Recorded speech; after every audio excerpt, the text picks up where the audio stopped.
Okay, let's get started. So people are going to be coming in. All right, hello everyone. Thank you so much for being here. I hope you all are enjoying your summer. Thanks for attending our final summer session. I'm a little bit sad to say this is our final summer session on professional development, but we do also have one more event. So our internship showcase will be held on Wednesday, August 16th. This is an in-person celebratory event at 650 East Kendall. Please sign up on our Eventbrite if you haven't done so already. Our spots are filling up. I will send an email with the link and feel free to invite people from your company as well. Interns, you should have received an email from me with details on how to prepare your presentation. So if you have any questions, please email me. In addition, if you have any questions on participating in one-to-one, please contact Anna Dow. All right, so today's topic is an important one, not just for interns, but for any working professional. From our speakers, we will learn about career paths in the life sciences. Our speakers will speak on their career journey from an undergraduate to their current position. Some questions to consider during the session are, what does it mean to build a career? How can you find your passion? How do you reroute your career path if it's not what you originally wanted? And finally, how can you practice a growth mindset throughout your career? Just to give you an overview of our agenda for today, our program will consist of a 30-minute panel discussion, followed by a breakout room session for Q&A. In the breakout room, we hope there will be a robust discussion on how to build a career. Students and volunteers, you will be able to self-select which speaker or speakers you'd like to hear more from. So please hold on to your questions until the very end, so after the panel is over, and then you can go more in depth. And finally, our last 30 minutes of our session will feature a speed networking session where you'll be in smaller groups and engage with one another by answering a question. So now I am going to pass it over to our moderator, who will introduce our speakers. All right, Chip, take it away. Thanks very much, Ruby. Good afternoon, everyone. My name's Chip Clark. I'm currently an entrepreneur in residence with SR1 Capital Management, which, as many of you know, is a San Francisco and London-based biotech venture capital fund. I'm really excited to moderate this panel. You probably already recognize some of these names. It's a terrific group of people with some amazing experiences. So I will just briefly introduce them and then get out of the way and let them handle the questions here. We have Mimi Yen, who is the CEO and co-founder of Phage Pro. We have Alex Harding, who is both the head of business development at CRISPR Therapeutics, as well as a practicing physician at Mass General. And finally, we have Brandy Hudson, who is a principal scientist of chemoinformatics at Remix Therapeutics. So three, rising stars, if not already stars, in the local biotech scene. So we're really lucky to have them sharing their stories with us today.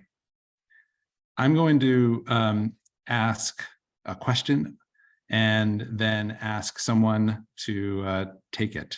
The first question, which I'll pose to Mimi, is what was your thinking in college about what you wanted to do, and how has that evolved?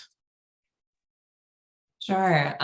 So in college, I was a biological engineer, and that is not something I was very good at, or something that I thought would lead to being a CEO of my own startup company now. For those of you who don't know, Phage Pro is a global health biotech company. We work on developing prophylactics and therapeutics for antibiotic resistance in resource-limited settings. So we really work in Africa and Asia. I think I did a biological engineering degree because everyone around me was engineers. I wanted to try something new. I also wanted to prove to myself and others I could do hard things, but that kind of backfired. I didn't have a high GPA because I wasn't very motivated to study it. It was like really forcing myself to do it. And at the time, I knew that I really wanted to do biology. And one thing that I learned from that is once you start following your gut and chasing your passion, things really start to align for you. But what I took from that in terms of how I got from there to where I am now is that whatever it is, whatever my passion and my skill set was, I wanted to use it to do some good. So that's a short way of saying my path here. And I'll leave some room for the other speakers to tell their paths as well. Thanks, Mimi. Alex, what about you? Did you know what you wanted to do, and how did you end up where you are? Hey, Chip. No, I did not know what I wanted to do. In college, I was a history major. And on the face of it, history has nothing to do with medical school. And I actually remember I was pre-med and at the same time, and I went to med school. And I remember one of the first people I met, one of the professors in medical school, asked me about my major, and I said I was a history major. And she actually laughed at me. She's like, genuinely, and I don't think she was trying to be mean, but she just thought it was funny. It's like, why would you do that? But the reason I did it, the reason I was a history major was because I liked it. I liked history, and it was, I felt like I could do it and also do the pre-med requirements at the same time. And that professor was right. You know, on the face of it, it didn't really have any direct overlap with the skills that are needed for medical school. But as I look back on it, I think it actually helped me in a few different ways. You know, history, not to say everyone should be a history major, but history is about reading and writing and analysis. And those skills, communication and interpretive skills, are useful in pretty much any profession. And certainly for me in my job on a daily basis, being able to communicate effectively is key to what I do. And so that to me, you know, maybe it's just serendipity, it was just luck, but I think it actually has helped me a lot to have kind of this different set of skills beyond just the pure science that I would be kind of the core skill set for what I'm doing on a daily basis. Cool. How about you, Brandy? Did you expect to be doing what you're doing currently? What was your mindset when you were in college? Yeah, not exactly. There's a common theme here.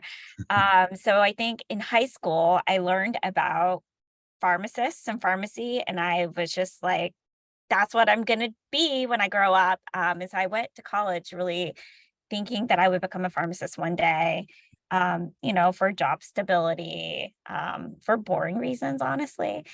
And it wasn't until college, my last semester of college, that I finally admitted to myself that I didn't want to be a pharmacist, and I was actually really interested in research. And honestly, I think also like my professors, my organic chemistry professors really took an interest in me, was there to mentor me, support me, and help me think through like what I really wanted to do. And so they kind of gave me the strength to finally say, you know what, I actually want to go to graduate school, which I knew nothing about. So that rather than like counting pills all day, I could actually be the ones making the medicines for patients. You know, that ultimately became my dream. And that's what led me to graduate school. But even there, I actually thought I wanted to be like a bench scientist and be in organic chemistry. I guess like do organic synthesis in the lab. But I landed in computational chemistry and cheminformatics simply by sitting across from a computational chemistry professor during a visit to graduate schools. And that's how I learned about this field and how I ended up in it. Interesting. Well, it sounds as though in each person's case, even if you didn't know exactly where you wanted to be, you had at least some of the seeds had started to be planted then. And so maybe as a next question, and I'll start with Alex this time, looking at where you are on my screen. Talk about the path. How has it unfolded once you, you know, from medical school to now? Yeah, it was indirect, and not something that I had planned out. I went to medical school thinking that I was just going to be a doctor. But when I was there, I realized that I really was interested in how the health system was working, and kind of had an interest in the business side of healthcare, and how you could make the business more efficient and more effective. And so during medical school, I realized, I really want to get some kind of complementary set of experiences and skills. And I thought about either doing an MPH, a Master of Public Health, or an MBA. And because of my interest in kind of the business side, I decided to go with the MBA. And during the MBA, I was able to get a much broader understanding of how the health system works beyond just the patient-provider relationship that I had seen in medical school. And that was both through classwork and through internships that I did. I did an internship at a consulting firm and worked with an insurance company. And then I did an internship at SR1, Chip's firm, with a person who was a great mentor of mine. And that's maybe another theme to come back to at some point, Chip, is mentorship and its importance. But Simeon George has been a great mentor for me. And so that broadened my horizons into biotech. And I went and did residency because and that was a little bit of a difficult decision. Should I just go into biotech now and skip residency, or do residency and really develop the skills of taking care of patients? And I decided I wanted to be able to take care of patients because that was something that I was passionate about and really loved doing. So I did residency at Mass General in internal medicine, and that was a 3-year span of time. And I don't regret that at all. And now that's allowed me to continue practicing medicine part-time. I do that about 6 hours a week, but work full-time in biotech. And so I was at a biotech venture capital firm called Atlas Venture. And then from there at Atlas, I worked on getting a few different companies started. One of those was Remix Therapeutics, which is the company that Brandy works at. And so I worked with the now CEO of Remix on getting the company started, and then moved into Remix and business development. So all this time, by the way, still practicing medicine. And at Remix, I was there for a little over 2 years, doing business development, working on raising money to fund the operations of the company and doing deals with pharma companies. And just at the end of last year, I moved to CRISPR Therapeutics as the head of business development there. So Brandy, please say hi to all the folks at Remix for me. Still a big fan of the company and rooting for your success. Thanks, Alex. But that's basically my story, Chip. No, that's helpful. Thanks, Brandy. Why don't you pick it up from here? Has your path been linear or circular, or at least winding? Definitely not linear. I guess, I mean, you got a sense of that, right? I pivoted at the end of college, decided I wanted to go to graduate school, but not having any knowledge of graduate school at all. I was working as a chemist and as an adjunct organic chemistry lab instructor for a year while I was taking the GRE, applying to graduate schools. And then, I went from organic synthesis to computational chemistry. I think kind of fast forwarding 4 years into graduate school, I was starting to look for jobs. At that point, I really knew that I wanted to work in biotech or pharma as a computational chemist doing computer-aided drug discovery. But I applied for jobs and I got 0 callbacks, which was not a great feeling, and realized that I would have to take plan B, which was getting a postdoc. So doing a little bit more training. And there I pivoted yet again. I decided to do a postdoc in structural biology, and I did protein X-ray crystallography. So still did some of the computational chemistry on the side, but was really getting that lab experience, which ultimately was a really helpful skill set for me to land a job in industry.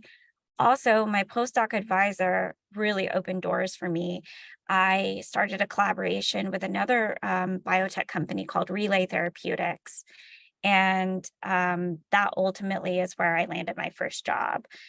So I was there for 5 years as a computational chemist. And I can say I was on the team that helped create a drug that's currently in clinical trials right now. which I feel just so fortunate to have that opportunity. But even during my time at Relay, I actually did something totally different, which was I started our diversity, equity, and inclusion initiative at the company, and I led that for 3 years.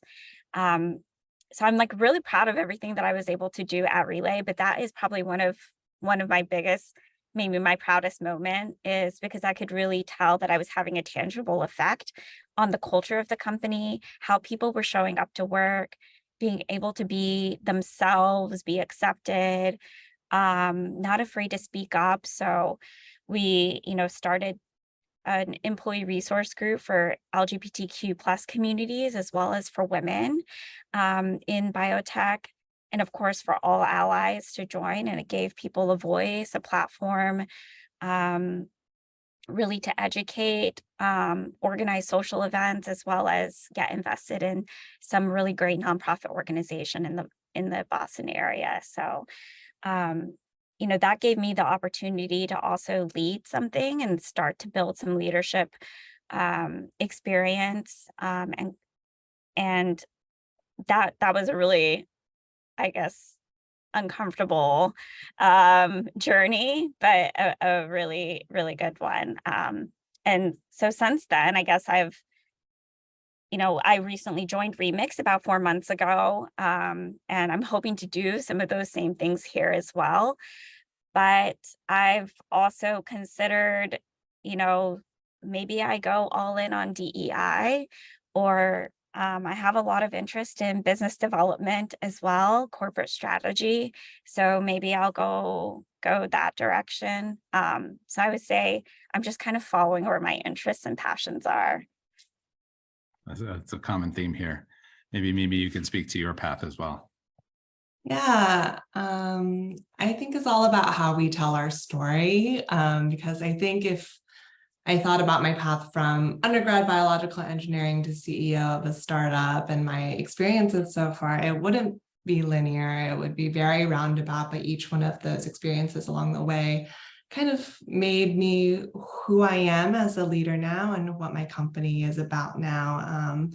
So a little background: after my engineering undergrad, I decided to go back to my true love, biology. I did a PhD in microbiology at Tufts University. I had a clinical practicum in Haiti for a month. So I went to Haiti and really saw the healthcare system there. And that led me to decide that I didn't really just want to be a bench scientist.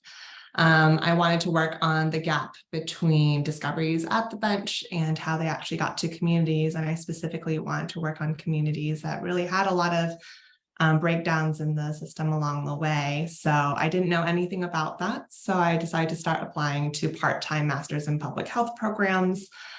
But at the same time, the work at the bench was taking off. It's what actually spun out into Phage Pro now.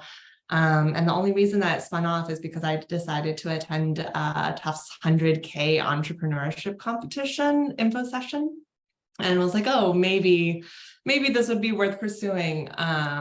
Entered the competition at the same time as I was applying to programs. Ended up getting some winnings, getting some traction. And then I had seemingly two paths to choose, and I decided to merge them all into one. So I did it all at the same time. I started the company. I did a part-time MPH to still get public health expertise, and I was working as a postdoc because money really matters to survive in Boston, to pay the bills. And I would say that along the whole way, even though how we tell our story now, it all makes sense as to what I do now, the company that I have now, but in the moment, it doesn't feel like it.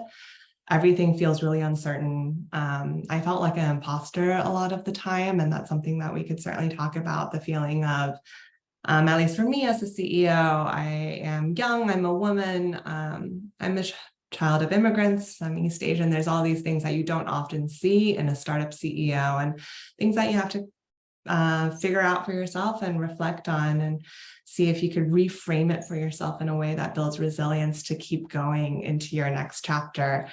So I wouldn't say it was a straight line, but I'm best prepared to be where I am now. And I look forward to continuing to learn and keep going along with the values that I hope to keep cultivating in myself. That's great. Hopefully the audience is taking from this that there are truly multiple paths to happiness and success, which are hopefully intertwined as well. One last question, and I'll ask each panelist to be brief, and this time, and Brandy, we'll start with you. What's your day-to-day like? Yeah, I guess I would say my day-to-day is, reviewing any new data that we might have generated and starting to brainstorm with chemists, structural biology team, biophysicists on what's next. Like, are there new compounds we want to make? Are there follow-up experiments we want to do so that we can better understand, how our compounds are actually working? And of course, as a computational chemist, I'm trying to build models using that data so that hopefully we can have something predictive, understand the trends and predict them in the future. I would say I also spend a lot of time, I'm leading a program here, so a lot of time just meeting with my team, kind of coordinating the work that's happening, making slides. Right now, diving into clinical indication and competitive landscape for our target of interest, and generally kind of staying on top of the literature. We're working in the RNA space, which is still fairly new. So I would say there's still a lot of unanswered questions, and in terms of computational chemistry software, not a lot out there. So it's all about doing the research to find kind of what is the latest technology that we can use to bring in and really further this work. Thank you. Mimi, what about you? So I run a small business. We're only 4 people full time. So as the CEO of that, I do a little bit of everything, which for someone who has very short attention span is perfect for me. So I would say that HR, legal, accounting, I do a little bit of that every day. The main role that I have is strategy. So that can be like even short term, what are we doing right now to hit these milestones, or even big picture, what is the big vision for this company? And then talking to people about it. So externally, how do I build an ecosystem around us that's going to support Phage Pro and its growth in the future? And also internally, aligning my team on that, getting them on board, getting their ideas incorporated into what we're building together. But ultimately, I still have a lot of science. So one thing that is great about being a scientist CEO is that it's your work that is spun out. You still get to be intimately involved in the science. So I still do a lot of the strategy thinking for the science part, exploring new opportunities, both externally, but also internally, looking at how we're doing on our cholera work right now. So a little bit of everything, both big picture and small picture, but I think it's the fun part of being a startup. Cool. How about you, Alex? Yeah, I think business development is kind of a vague term that doesn't really tell you what it is. So the way I think about it is, first, why is business development around? What's the purpose? So 2 things. One is science is best done in collaboration. One company might have expertise in one area and another company has expertise in a different area. And so being able to collaborate across companies is really important to the success of actually developing new medicines. And so my job in business development is to facilitate those collaborations between different companies, either companies of the same size or one that might be a small company working with a bigger company to advance the science and eventually a product into the clinic and to approval of an actual drug. The second kind of fact that's a why for business development is that science is expensive. It takes a lot of money to do the science, to develop drugs. And so we need to bring money into the company to fund that work. And that's also my job of, as part of these collaborations, trying to arrange a way that we're getting money into CRISPR to pay for the work that's being done. So I do a lot of conversations with other companies, both big and small, trying to find what technology they have, what they're interested in, of the technology that we're working on, and where we might be able to partner. And then actually going and doing the deals, figuring out the financial terms, the operational kind of logistics of how it'll work, and then the legal side of things to actually get the deals done and then operationalize them and basically put them into practice.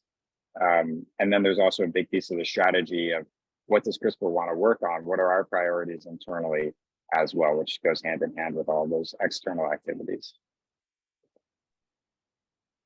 Great, Alex. Thanks very much.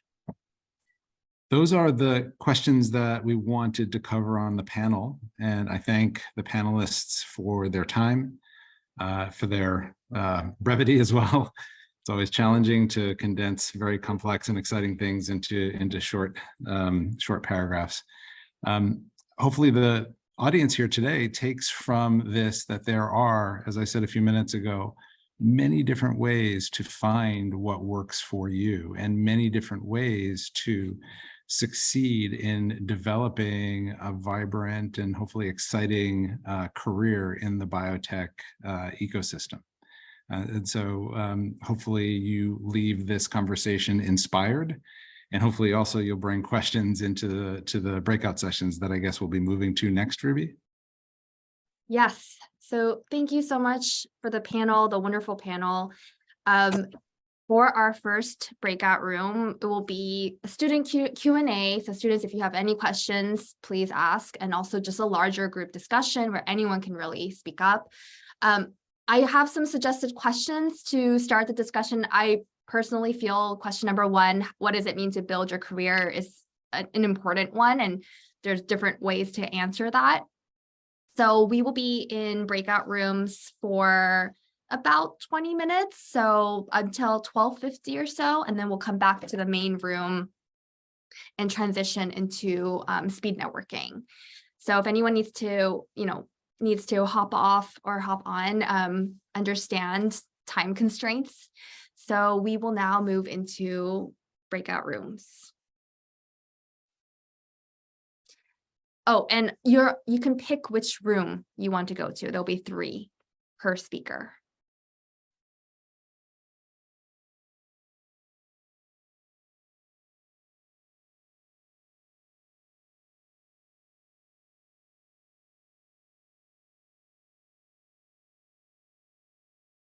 All right, so as people are coming back, I think we might actually end a little bit early, before 1:30. I just have one more announcement that's really important. So the internship showcase is our in-person event. Everyone in this room is invited. Feel free to invite people from your company as well. This is really just a chance for you to talk about what you've learned over the summer. It's sort of like graduation. It's a time to celebrate everything you've learned. And it's also a really great time to network, not only with your peers, but we will be inviting, again, people from various companies. So great networking event. It'll be casual, just a lot of fun. It will be August 16th from 3:30 to 5:30. Interns, you should arrive by 3:15, just so you're not late. And I will pass around the Eventbrite link to register for a free ticket by email. So unless anyone has any questions for me, I'll stay on for just a bit. But thank you so much for coming to our summer session. Thank you to all the speakers. Thank you, interns, for being here. Thank you, all the volunteers. Feel free to add the speakers and volunteers on LinkedIn. I just got a question from Sharon. Is the internship showcase optional? We would really like for you to come. This is our only in-person event, right? But obviously, if you're on vacation or if you're out of the country and you can't make it, that's fine. But I would highly encourage you to come and mark that in your calendar. I was just asking because of the drive, because me personally, I have been driving the 11 weeks back and forth from Springfield all the way to Boston. And, that's a little tiring. But it's up to you, Sharon. I would love for you to be there. But if you can't make it, there's no penalty. Okay, most likely you'll see me. Okay, great. Then we'll see you there. Okay. All right. So we can just end the session. Thank you all for being here. Have a great rest of your day. Thank you all.